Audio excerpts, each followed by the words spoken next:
Hello everybody and welcome to the beautiful city of Sydney here in sunny Australia. Over the next 48 hours we're going to be exploring around Sydney, showing you some of the best things to do here and out of the city. So currently we are in this suburb called Kirribilli, and this is probably one of my favourite spots to view the landmarks around Sydney. Sydney is known for the landmarks, Sydney Harbour Bridge, the Opera House, the beautiful harbour, and from here you've got parking all along here. It is paid parking, it's quite expensive, but you could also catch a ferry here to the Jeffrey Street ferry terminal, and you've got this amazing view of Sydney Harbour Bridge, the whole city over here, and the Opera House as well. So it's a beautiful spot and we definitely recommend, even just for a lovely little walk around the park underneath the Harbour Bridge. And on the other side is Luna Park. The last time we were in beautiful Sydney was over a year ago, and in that video we explored the city and we went to places like Manly and the Gap and the CBD, so I'll link that video up above if you want to go check that out too. We are going to go and visit some of the most popular beaches here in Sydney, and we're starting at Bronte Beach. We are actually going to do the coastal walk, Bronte to Bondi. A lot of people do it the other way around, but I don't think it really matters. It's a beautiful coastal walk and we have perfect weather. So we're going to get cracking, but we're going to have to go through the crowds because we're here on a Sunday in summer, so it's very busy.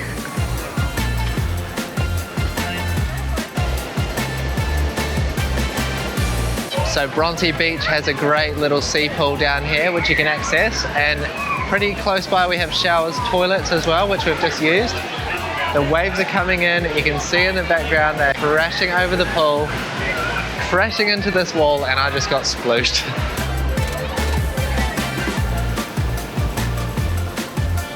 It's really cool, like rock here, next to the pool. Oh my god, I can't believe how busy it is though. I think there's some sort of event going on with maybe the surf club. They have the little nippers teaching them, I don't know, how to rescue people or something. Already I can see why Bronte Beach is so popular. This beautiful little sea pool down here. The beach stretches around, but it's quite a nice little cove here, which is quite good for the lifeguards. They can keep an eye on everyone in the water. Very active out there today. We've got helicopters going by looking for sharks, I imagine. The lifeguards are out on their little inflatable raft. It's all happening. Oh man, this place is go.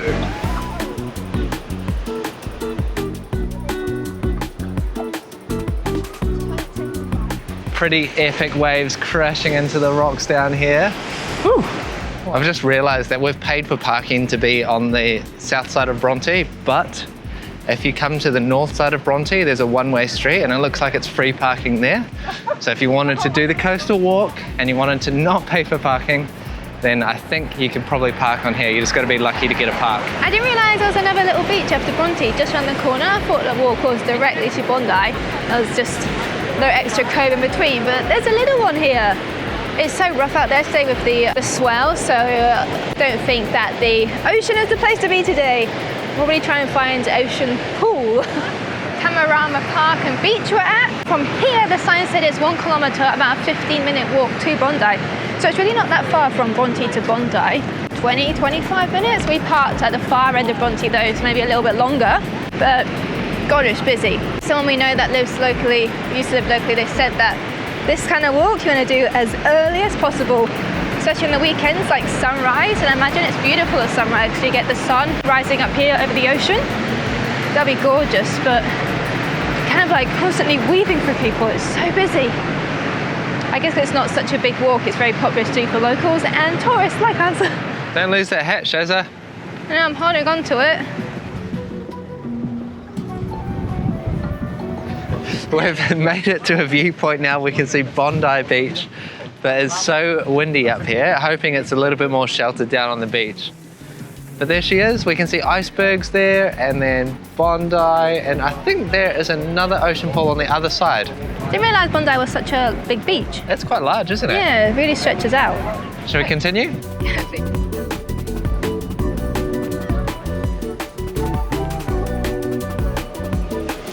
The rocks around here are so dramatic. It's all sandstone.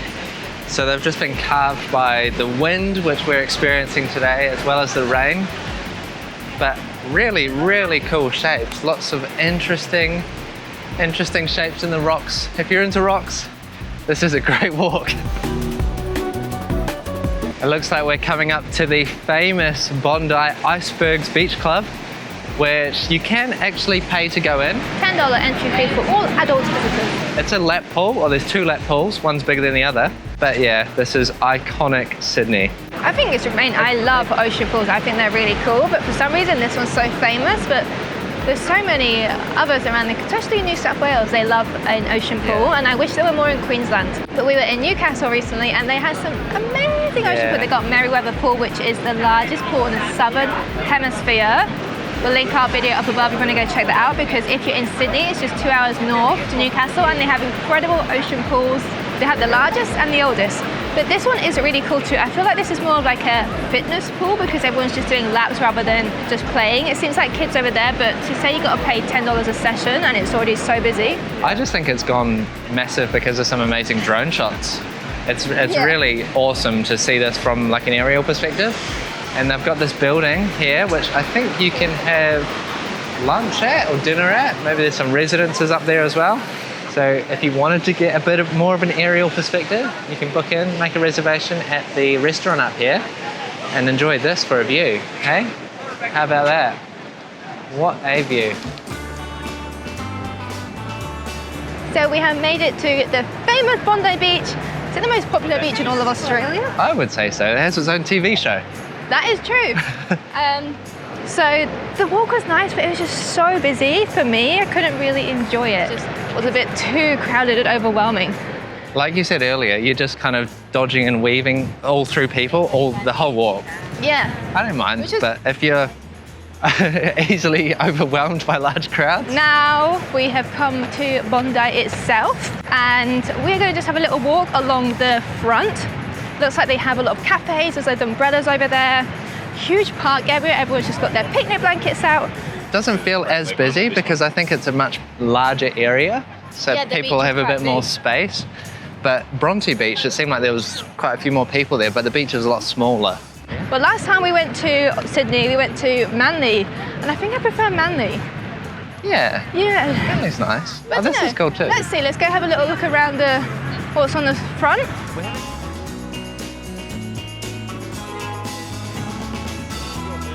So we've come down to the Bondi Pavilion now, and it's actually a really cool spot. There's loads of stuff going on here. There's like a community radio station, there's a little art gallery, there's a place where you can learn more about Bondi stories. Food, drink. Charlotte's just used the bathroom. How's the bathroom? Hi. Wow. What a place. So busy as well. I do definitely want to check out the the ocean pool. Quite far away. Yeah, we've got legs, let's use them.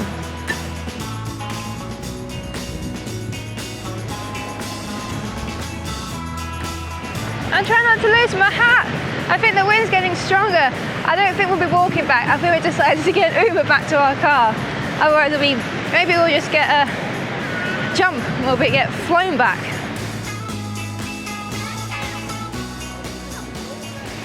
Well, we've made it all the way up to North Bondi now, and here is where you have the free ocean pools, the ocean baths. There's a lot of seaweed that seems to be washed in. And that's the kiddies one, this is the adults. Okay, so this is the adults pool. This is quite cool actually. Yeah, it is quite cool. It's just a bit wild today, like no one's in it. No one's in it. I think the wind is kind of deterring a lot of people, but here's the pool. Looks fairly clean. There's a lot of people up on North Bondi, just on the hill, sunbathing, chilling out. But yeah, I'm glad we could make it all the way up here for once. Okay, the votes are in. We're gonna go up into Bondi, off the main beach area, and we're gonna go to Funky Pies is the name of the shop. Very, very popular espresso bar. And another one. There's lots of really nice little espresso bars, Shaz. Maybe the thing is, you just got to get off the main beach area. There's some nice places now. We're only one street back. Happy Dads have found a place that's really cute and it sells funky pies and juices and mushy peas. Like a little breather from the wildness of Bondi. I think I just didn't know what to expect. I'm just going to be like a busy place, but it was just like full on busy. Whoa. And there's like backpacker vibes too. Bon appetit! Went for the most British dish we could find here in Bondi. pie, mashed potato, mushy peas and gravy. You're gonna like this. This is yummy. I don't think I'd be eating this today in Bondi.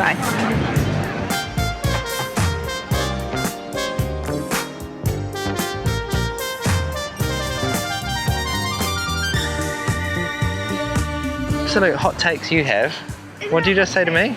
Corey thinks it's a hot take. I don't think it is.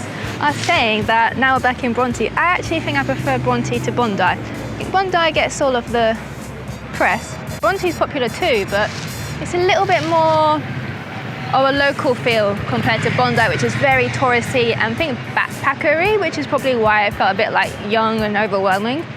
But Bronte's a bit more like... just nice little cafes and restaurants. Local spot. Still busy, but... and I think the ocean pool's awesome here too.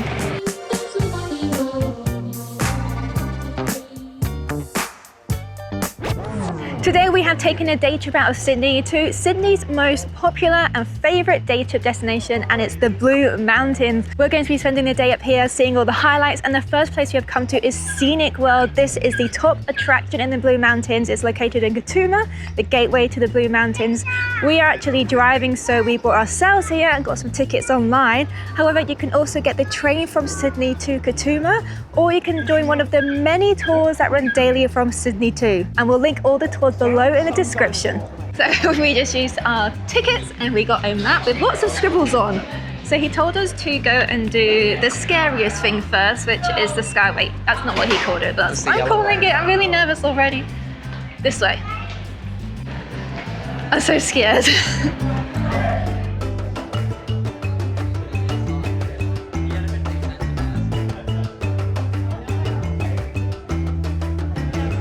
Okay, we are on board, about to depart.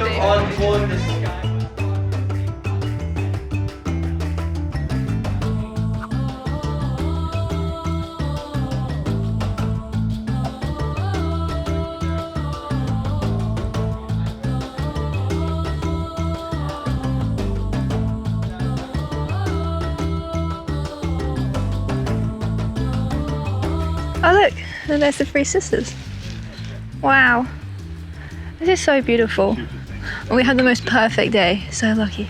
So we're up here on the canyon rim, it feels like, and the views down into the valley below is just so incredible. We can just see cockatoos flying around the treetops.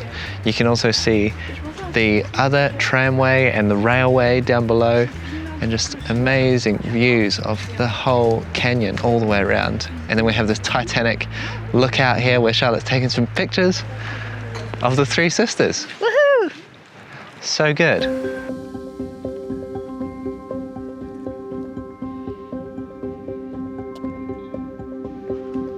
The Watchtower lookout.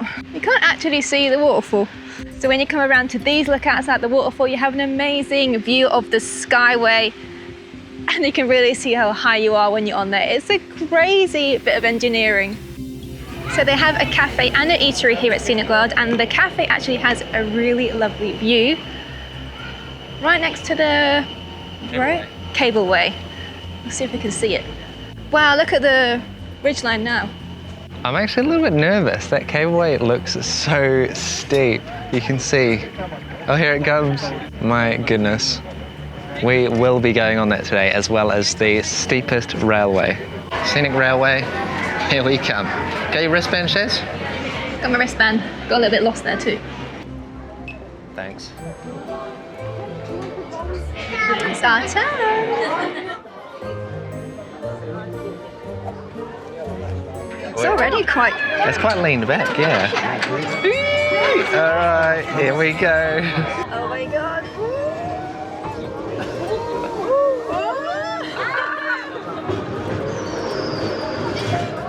Wow. Oh my God. Holy smokes, this is so steep.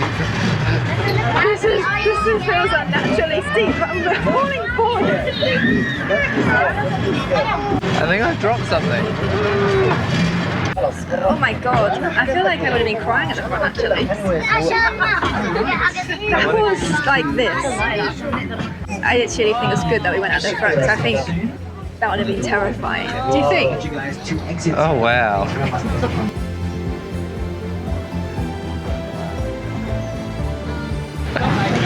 You were on that. Right, we've come to the Echo Point car park now because this is a lookout. We could have accessed this from within Scenic World, but because it's part of the national park, we thought we'd just drive up here afterwards.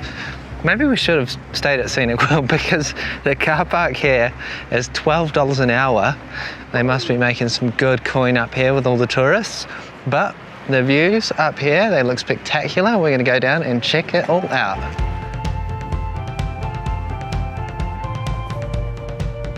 I didn't realise there's multiple layers of lookouts here. So we've actually got some lookouts underneath. Oh, cool. Yeah. So the main attraction here at Echo Point is the Three Sisters, and we have some really good lookouts to check them out. Very close. There used to be, I think they said between 5 and 7, but after millennia of erosion and wind and rain and everything, it's been reduced down to only 3. Next stop for us. Sublime Lookout. Wow. So this is a completely different perspective. Now we can look that way. Yeah, that's the Three Sisters. That's the other side. Oh, wow. Okay, now I see where I thought that was a big drop then. How sublime. So over there, we were kind of like over that little ridgeline, weren't we? And you can see the town up there. Crazy how people just live up here. Right on the edge of the cliff. Yeah. Their backyard probably just falls off the cliff. It's amazing that this is just 90 minutes from Australia's largest city.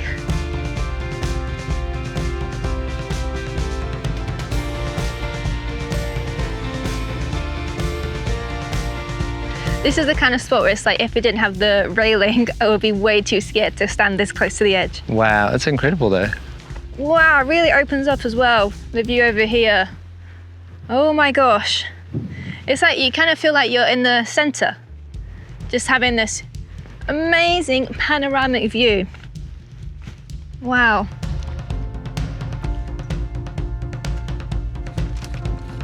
Let's go for a little walk through town.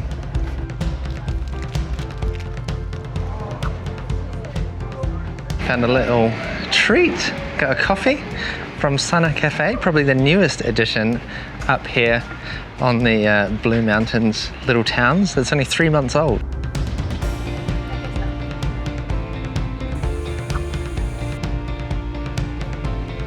We have come across to the Botanic Gardens here in Sydney, and again this is another beautiful spot to come to for a gorgeous view of the Sydney Harbour. We have the Opera House just there, the Harbour Bridge, and you can walk right down to the water here. It's all splashing up. There's a lot of coaches pulling up here, people going for little walking tours. There's a huge military boat over there in the harbour, which is pretty cool to see. There's so much action always happening in Sydney Harbour, like helicopters flying across, loads of boats. It's always like, whoa. Yeah, but this is a lovely spot to go for a walk, and there's lots of little coffee spots, so I think we're going to go grab a coffee and enjoy the views here. There's a spot here on Google Maps called Mrs. Macquarie's Chair, and you can see it's carved into the stone here, which is quite cool. And there's another one up there, and the steps carved all into this stone here. But yeah, quite a cool little place. I had no idea this was here. Yeah, lots of little nooks and crannies. We were going to stop for a coffee at that spot just behind us, but the rain has decided to come and There's a storm brewing in Sydney. Yeah, so we're starting to get wet. Usually though, if you're visiting Australia in summertime, you're going to get a storm or two. Yeah, there's storm forecast for this afternoon, but it has come early, it seems. We may go find a nice cafe. By the way, I wanted to mention the parking here, because there is parking allowed in Mrs. Macquarie's Park for up to 24 hours. It's all metered though, so you got to pay per hour. 24 hours. Take a guess at how much it costs. 50 bucks? Higher. 100 bucks? Higher. 150 bucks? $143 Ooh. for 24 hours. We will not be doing that. We just got 1 hour. It cost us $9. And we have to leave.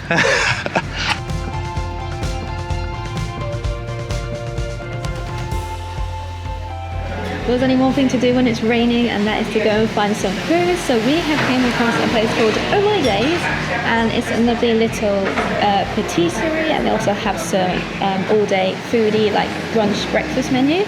We have avocado, pesto, tomato, plant-based feta on bagels. We've got a ham and cheese toasty and a couple of coffees. I think this whole place is plant-based. We're actually in a suburb called Glebe, which I've never been to before, and it seems like it's quite an alternative kind of student vibe here, so I quite like it. The bagel is super delicious, but it definitely tastes better than it looks. Well, thank you so much for watching our 48 hours in Sydney. Hope that you have found something to do from our little travel guide. If you haven't already, make sure you subscribe, and we'll see you in the next one. Bye!